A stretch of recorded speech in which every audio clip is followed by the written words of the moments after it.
اسی طرح امریکی خواتین جنگ میں جو شریک ہوئی، اسی طرح رشین بھی، تو ان کے بھی تجربات جو ہیں وہ بڑے بھیانک ہیں۔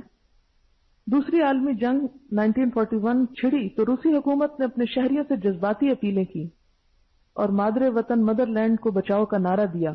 اس سے متاثر ہو کر روسی نوجوان فوج میں بھرتی ہوئے۔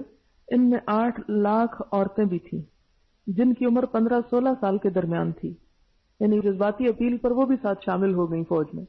پھر کیا ہوا کہ اس میں ایک خاتون مصنف نے 4 سال تحقیق کی، 100 شہروں کا سفر کیا اور 200 شریک ہونے والی عورتوں کا انٹرویو لیا، یعنی جن عورتوں نے مردوں کے ساتھ جنگ میں حصہ لیا ان پہ کیا گزری یا ان کا کیا ایکسپیرینس ہے۔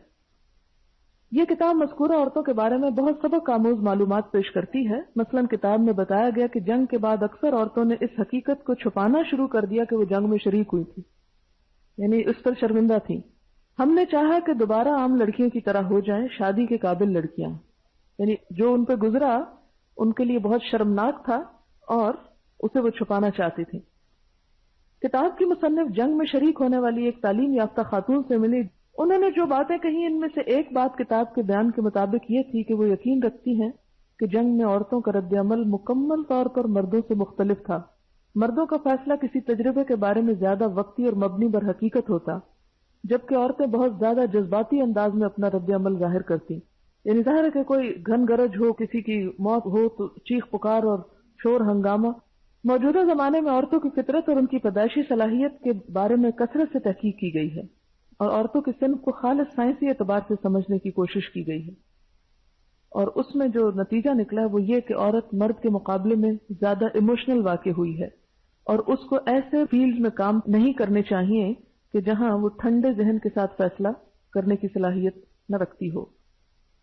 پھر اسی طرح اور بھی بہت ساری چیزیں ہیں۔ تو یہ جو خاتون جس نے جنگ کے بارے میں تحقیقات کی ہیں، اس کی کتاب کا نام جو ہے وارز ان وومنلی فیس، وارز ان وومنلی فیس، پروگریس پبلشرز ماسکو کی چھپی ہوئی ہے، اور خاتون کا نام ہے، اسپیلنگ بول دیتی ہوں، SALEXIYERICH۔